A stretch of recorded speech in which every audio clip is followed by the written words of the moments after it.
glad everybody could come in and give their perspective. I hope everybody had a chance to go over what I sent. So I'm Kevin Ross from Radio Facts. I want everybody else to introduce themselves. I'm the poetess from Los Angeles. Jamillah Muhammed, everyone calls me Jam. I have my own marketing and management firm, the Louis Cortez Group, and I'm a former programmer. Oh, okay. Welcome. Thank you. You too. I was so short and brief. I'm a radio producer and broadcast. Dwayne McClary. I'm a consultant to Epic Records, Def Jam Records, Cash Money Records, amongst others. And previously I was at MCA Records, Geffen Records, and Universal Motown Records. And I'm Paul Porter, old Radiohead from Boston, New York, D.C. Worked at BET, worked at different places, and now I'm a rebel with a different cause and have a website, raprehab.com. All right. Great. So let's get to it. First subject, which I thought was very interesting, and Paul brought it up, was Lorde. And I actually, after 4 months on the pop charts, taking over the #1 spot at Urban Radio.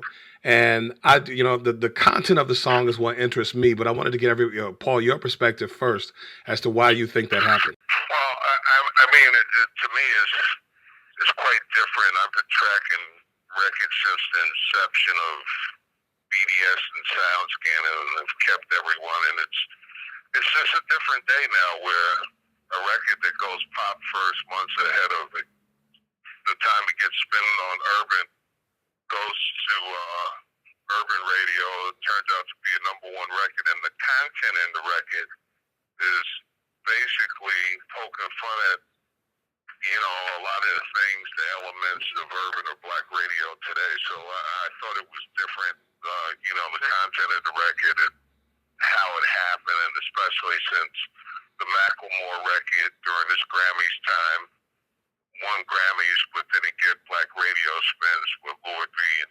a 15-year-old or 14-year-old when she recorded the record, surging to the top. So I thought it would be a good part of the discussion on why not. I'll chime in and just say that, sometimes, unfortunately, we all know too well that these things sometimes are mandated from the top, because my question always becomes, why choose a Lorde to play on urban radio in the United States when you have so many talented artists within the United States that you could be supporting, right, as opposed to international artists where their music tastes are vastly different than ours. They're a little more open, they're a little more lyrically free, but at the end of the day, we have to say ours, but not enough to support the local artists. So, sometimes those things can come down and we just don't know it. Well, my main concern was that would be considered a conscious record in rap or hip hop, that black radio has eluded for over a decade. There's tons of artists that have positive messages of uplift, and it's strange that the balance gets changed with international young white girl from another country for a record that went pop, that played in every market, that played at black radio. So it really shows what Felicia meant, the powers that be said make it happen. Question I have, when we talk about programming, urban programming, you look at the situation in Atlanta where V103 for the first time is having some issues. Now, Jamillah, you're there. What do you think of the competition? There's like 5 stations, right? It is. It's a lot. Actually, I've got to really count. It's probably more than that because you've got V103, you've got Street, you've got Radio 1, there's 2 stations, you got Cox. So I think in Atlanta, honestly, let me just first say that this is one of my favorite markets, which is why I'm based here now. Always loved Atlanta, always loved the Atlanta radio. The battle right now, I would say, is a very interesting one because you have teams that are basically playing offense and defense. You've got Reggie Rouse's station, who is holding on and trying to hold, their position, but yet still expand so that they can have a great market share. You've got Steve Hagenwood who's going in from where they're old school, where he's pulling kids off the street, giving them pizza, and they're the focus group to help drive the music on the station. I mean, he's paying attention to a lot of those folks. You've got Radio 1 in there who's definitely taking a big piece of the share. So it's a very healthy battle. Which is something that I personally love to watch because Yeah, Can I Dwayne. ask a question on this topic? Yeah. I haven't been on terrestrial radio for a couple years, but when I was on terrestrial radio, there was a time where requests made a difference and was paid attention to. But I just feel like now that radio is so corporate now, and they're making these deals with these record companies, it really doesn't matter what the people want. It's based on the deals that the radio companies are making with these corporations with this music. Because there was a time where there was a lot of community input, request line was important, and things like that. But I think that from what I've seen so far, that radio has gotten away from that. I was saying, in piggyback to what Felicia was saying, that I think the really good programmers, the really great ones, still pay attention to request line and still pay attention to what's being played in the clubs and still pay attention to what's going on in their streets. You do have some lazy programmers who are not going to put in that time and not going to put in that extra work because they don't care that much. They're just programming in a structure, or maybe, taking what's coming down from one person and saying, okay, if they're doing it, then I'm going to do this and it must be hot. But it definitely requires a little bit of effort, a little bit of care about your community and about your station and about the functionality of your station to actually really input what people are saying and what they want, and then helping to make those things bigger on the air, even if they don't come down from, your quote-unquote, your corporate structure. Don't you think it's a real small percentage of people that can do what they want in their markets these days? Yes. It is. It definitely is a real small percentage, and it's an even smaller percentage of people that aren't willing to speak up and say, I want to do this. Yeah. So, in their lives, I also noticed, too, when I was on the air, that they took the freedom of choice away from mix show DJs as well. There was a time where mix show DJs broke a lot of records, and they were able to play what was hot in the streets and what was hot in the club. But it got to the point where they had to play what was on the station's playlist, which they were restricted to that. Right. I can say that although that was a good idea, although having mix shows was the street for, let's say, the sound of your station, those are the people who were coming in and telling you what's really happening. Unfortunately, you have some mix show DJs who make more than programmers. And so therefore they have to possibly be disciplined. That's more than likely where that came in. You got to reel it in. Or I was going to say, or reeled in. But you know what, Jamillah? I don't know. I'm sure that you and Paul and the Poetess remember this. There was a time when mix show DJs were completely ignored. It's like they were the stepchildren of the station. Absolutely. So it was actually brilliant on their behalf to come up with their own industry. They had no choice. Yeah, I completely agree with that. But here's now the problem. Now you have some of them who they want to be artists too, and then they're making more than some programmers are making, and so you have to still mandate and protect your license. Yeah. And you have to still make sure that you're getting, a fair list that's going to come down from them. But even then, how fair is that? Because when you look at like the EDM market, for example, you got DJs out there making millions. More than celebrities. Mm-hmm. So why is it wrong for a black DJ to make more than a PD? I don't think it's wrong, but I think you just have to, as a programmer, a mix show is a staff member. Oh, I got what you're saying. That sits under the programmer. Right. And so at the end of the day, you're still responsible. They're programming their own shows. Everything that they're carrying on, absolutely. Right, all that other stuff comes in. I got you. That's all I'm saying, to stop them or, tear down their hustle. But it's coming under your leadership. You're under scrutiny, so, yeah. Yeah, you got to make sure that they're not out there having you look crazy. Right. Now let's move to another subject real quick. Let's talk about the Grammys. Really hot subject this week has been, two subjects. The Maklemore over Kendrick Lamar and also the India Arie's open letter. What do you think about the Maklemore's win over Kendrick Lamar? Do you think I think it was somewhat political, but what do you think? Okay, I'll go first. Mm-hmm. I think, and I'm probably going to get some flack on this, but I think that Maklemore, who is an independent artist, versus Kendrick Lamar, who is signed to Interscope, who we know has well, Interscope. So let's just put it that way. Mm-hmm. Okay. Then, Maklemore has sold 3 times more records than Kendrick Lamar. Mm-hmm. So would we actually say that it's unfair? Because at the end of the day, I don't know if you guys know, but Thrift Shop sold 7.3 million singles, Mm-hmm. digital downloads. Mm-hmm. 7.3 million compared to Kendrick's 1.7 million. Paul, what do you think about that? First of all, I have to say, Jamillah, I love you to death. I've watched your career and respect you, but Maklemore is not an indie. They haven't been an indie. Okay, who is he signed to? ADA. ADA is on the 24th floor of the Warner Music Group. They were bought by Warner Atlantic in the early 90s. I've never in the history of my life seen an independent record go pop. And I've heard the stories of this and that, but we all know the cost of breaking a record nationally. And to say Maklemore's independent, even though they talk the organic stuff, if you look, and there's a story on raprehab.com I did last year, if you look on BDS or SoundScan, their first single, Same Love, they've got no airplay or very little. They were independent. Thrift Shop is Warner Music Group, ADA.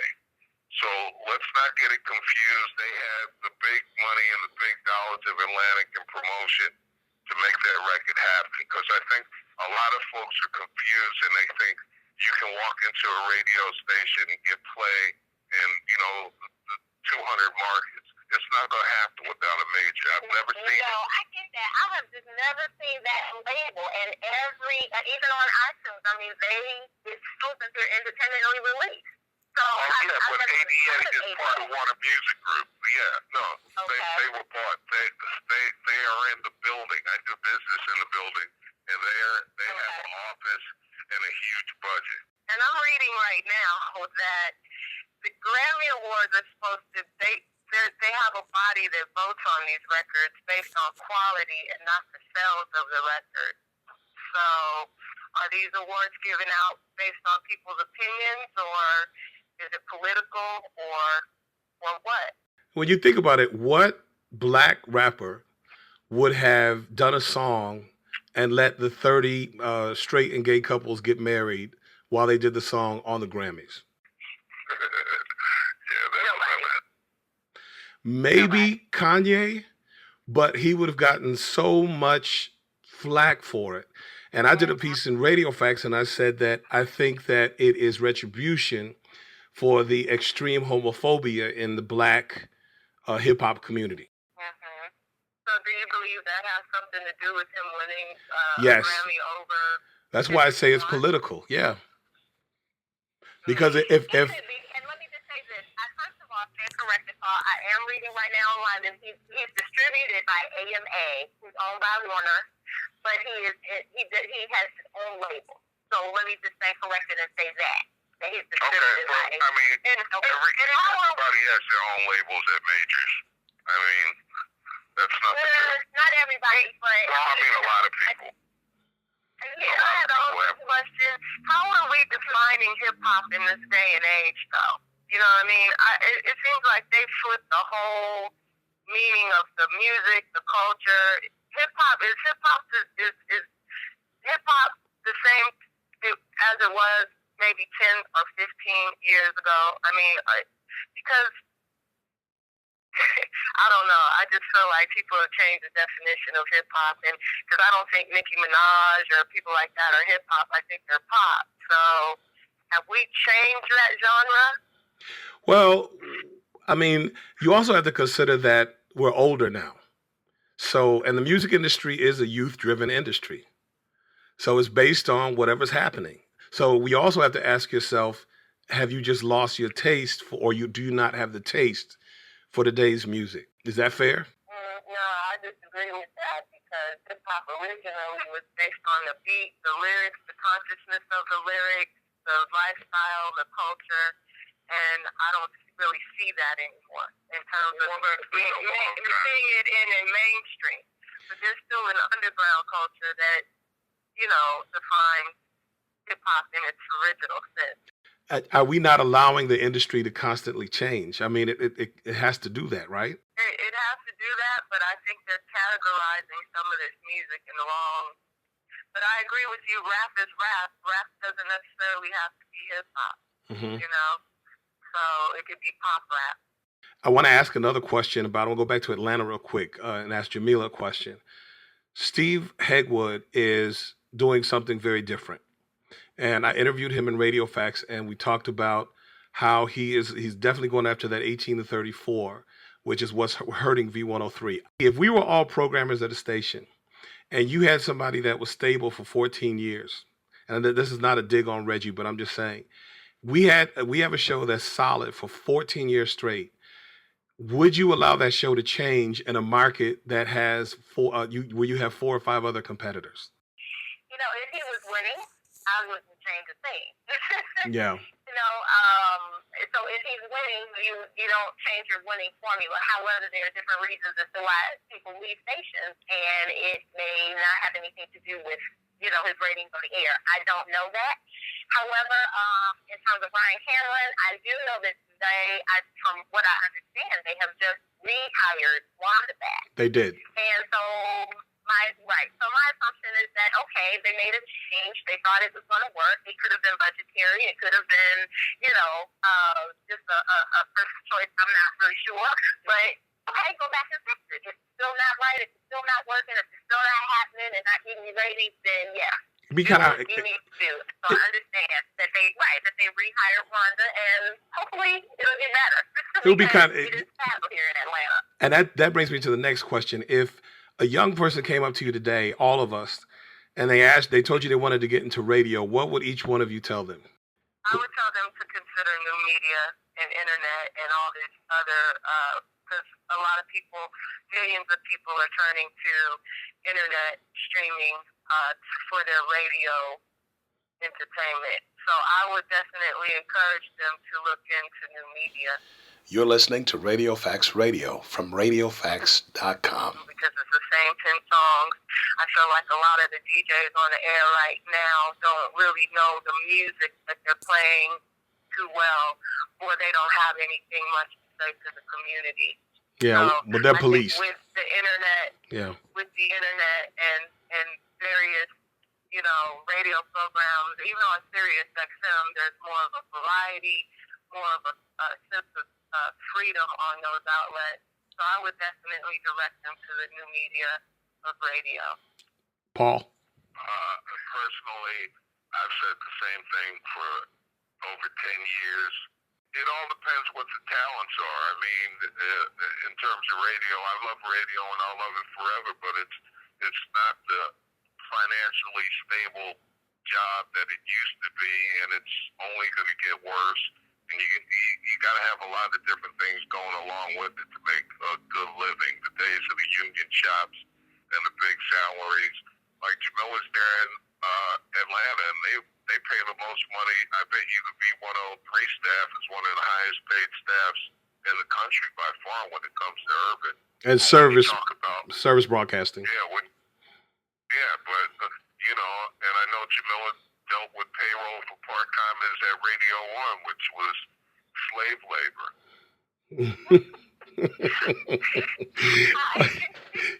I would say that if there's someone who, I also want to quit him too, I'm just kidding. I would say at least with Clear Channel though, at least with Clear Channel in LA, they were, which, we were paid union, at least union scale. So, Jimmy DeCastro, absolutely. But what I would say to someone who was interested in being in radio, honestly, it's still the most listened to medium in your cars, at home, at work. So I would say that you have to not only just like music, but you have to be skilled in so many areas now. You have to know how to manage corporately upwards. You have to know the new medium, which she talked about, which is the internet, which is social media, which are all of those new mediums because they play a role in your everyday duties as a programmer. And then you also have to know the functions of programming and, being the gatekeepers and then being a part of the community and knowing, how to how to raise the perception and the visibility of your station and marketing. So I think that that person needs to be so well-rounded that there are people out there who have that talent, and, you know, they're good opportunities, but at the end of the day, you have to know all of them, not some of them, because if you're just good on music and you can't manage up, then you're going to be unhappy. Or, you know, if you're good on social media and knowing the street, but you can't survive in a corporate structure, it's going to be very difficult. So you have to be a little more well-rounded than when maybe we started in radio, where it was the love of music, it was the love of community, it was the love of the microphone, and bam, it was the good old days. Change. Let me ask you a question. Well, first, let me say what I would tell somebody if people actually have asked me. I tell them to become a comedian first. And become a bad comedian. Become a bad comedian first. And it's like, and then, you know, radio, you have carte blanche to get into radio and do whatever you want to do. And, you know, the whole thing with any black entrepreneur is bring the audience. That's the key. You come in with, you know, a few people, you have a lot more control. So I'm not going to mention any names specifically, but we know who the most successful people in radio are. This whole thing with Clear Channel and iHeartRadio, and now Radio One's getting into some external ventures, CBS.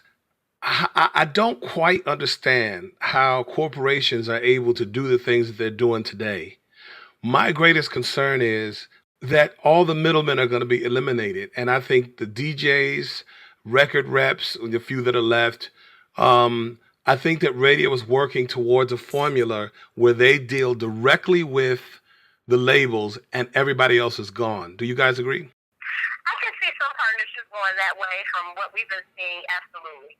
Oh, I mean, definitely. I mean, the evolution is real. We've seen the labels merging and shrinking. We went, you know, somebody asked me the other day to get them some CDs. I was like, nobody's got CDs in years, you know. I mean, evolution, they have to find a way to cut the budgets. And do the labels spend excessive amounts of money to make records, and, you know, they cut down video budgets, but, you know, it's only natural that they have to keep streaming, you know, and cutting down a lot of the waste, and there's a lot of waste in the music industry. How important do you think social networks are to the industry right now? Wow. I think that is, it's incredibly important, probably more important than what we used to know as the diary, equally as important. Well, I'm not going to say equally as important as TPM, the actual people meter, but those are people who are right there, who can give you instant, you know, an instant review or an instant dish. You know, they're just literally right there. That's like your audience just right at your fingertips. You're not thinking about what they look like. They're literally right there. So to me, anyone who doesn't really embrace it is probably underperforming. And you know, the PDs that I've talked to have said that it's almost impossible to find someone who is internet savvy and at the same time, or social network savvy and at the same time radio savvy. You're listening to Radio Facts Radio from RadioFacts.com. Got to get that fresh blood. It's a lot of kids out here who have that skill set. You got to keep that fresh blood in. And I mean that not just for radio, but for record labels. It's like, you know, we're recycling the same people. And yes, that's great, because there's something that comes with, you know, coming from, you know, the history of this thing. Right. But there are new kids out here, there's new talent out here that are embracing things, that can show you things. And sometimes we're too insecure and too unafraid. We're too very afraid to have somebody new and fresh come in because, you know, you don't want to lose your style, or you don't want to challenge them. And they can actually, they can help you move through it. You know what I'm saying? The person who is a great leader is not somebody who's hoarding it all and who does it all. There's somebody who knows how to pick and hire great talent, who knows how to manage them, knows how to direct them, who knows how to build that team and make it work. So I just think that there are people out there who are extremely internet savvy, who have that thing hands down, and who has a great skill set that can translate into radio, but we don't always give those people chances. But that also says something about our generation. And I mean, it's like when I did radio, or when I started, I made sure I did a bunch of things. So I do maybe 5 or 6 things, from radio to writing to, being a program director to an editor. I sang when I first started, so it's like the list goes on and on. But does that not speak to our generation and the fact that we have not diversified ourselves enough? I wanted to thank my guest, Paul Porter, the Poetess, Jamillah Muhammed, and Dwayne McCleary for the first episode of Radio Facts Radio.